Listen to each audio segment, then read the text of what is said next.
Hi everyone, this is Jim and welcome back to my YouTube channel. Ito nga post ni Genre kaninang umaga. Ayan, Send Coffee. At ito post naman ni Miss Tony Avila sa kanyang Instagram story, Netflix campaign shoot. Hindi kaya sa Kontrabida Academy to guys.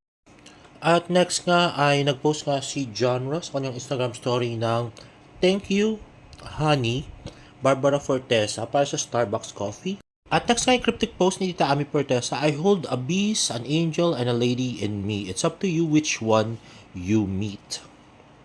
Ayan nga si Miss Angelina Jolie sa Mr. and Mrs. Smith. Another cryptic post from Tita Ami Fortesa, when I get dementia and because I watch so many crime shows, I start confessing to crimes I never committed. At may tatlo nga siyang thinking emoji. So, bakit kaya, no? Ano sa palagay niyo guys? At next ay post ng GMA Network, face your fears or run away.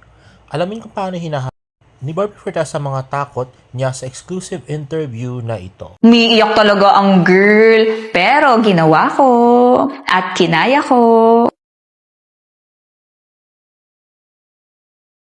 Depende sa fear. Depende sa fear. Kung medyo may nakikita kang silhouette doon, syempre rarun ka, di ba?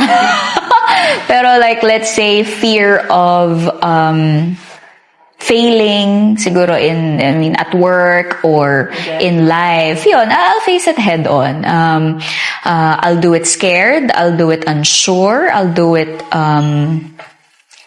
uncertain, pero I'll do it for sure. Maraming beses na ako ng ganyan. Kasi takot ako sa heights. Malala talaga. Pero, eto na, meron ako isa pang guesting sa Pop Talk. Kay Kuya Tony Pet dati, way back. Sabi ko, Pop Talk, ay, tari, kakain lang ako, di ba? Yung pop na pop, flop na flop, di ba? Ganun yung ending, magsizipline po tayo. Bakit naman po tayo magsizipline? Di ba kakain lang? Yun, umeri yun. Kung mahanap niyo yung video na yun, umiiyak talaga ang girl, pero ginawa ko at kinaya ko. O, diba? Marami akong ganyang instances, yung umiiyak pero ginagawa ko.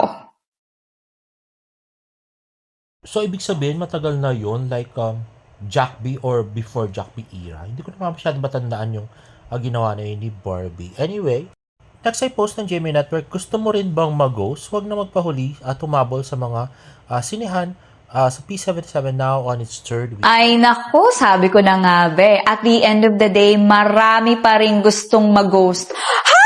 Okay! Guys, maraming salamat. We are now on our third week. P77 is still showing in cinemas nationwide. Ayun na nga guys, so nood na tayo para pabutin natin ng 4th week at 5th week.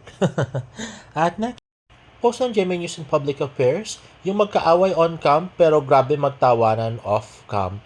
Bakit biglang naging action star?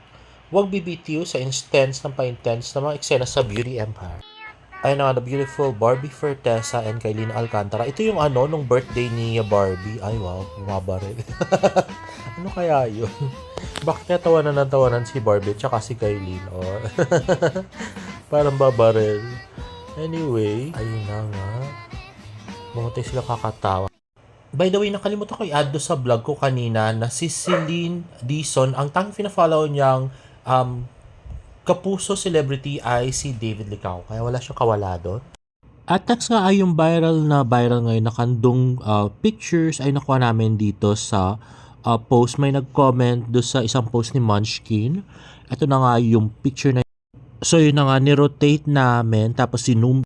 At kita nga si Alex at nakagandong nga siya do sa isang lalaki na sinandal yung cap sa ulo ni Alex para hindi makita yung muka. At sabi nga si David daw yan. At ang isang angulo naman ay, so si Alex talaga yung girl at yung guy nga ay tinago yung kanyang mukha sa ulo ni Alex. At ito nga raw yung si David noon. So siya nga yung may black cap at yung kanyang sandals at yung black shorts nga. So nagtataka rin kami, ba't nag-PDA bigla si David, no? Hindi niya naman gawain yan dati, no? So, bakit kailangan niya mag-PDA? Nag-enjoy yata mismo na lasing, ganon. Grabe si David. At next naman ay may private tweet nga si Ate Abby, kaya lang yun naka-hide. At nag-reply nga si Barbie Fortesa ng, "We are about to enter a new era." Hala, ano kayang new era yun? No? Very cryptic ngayon.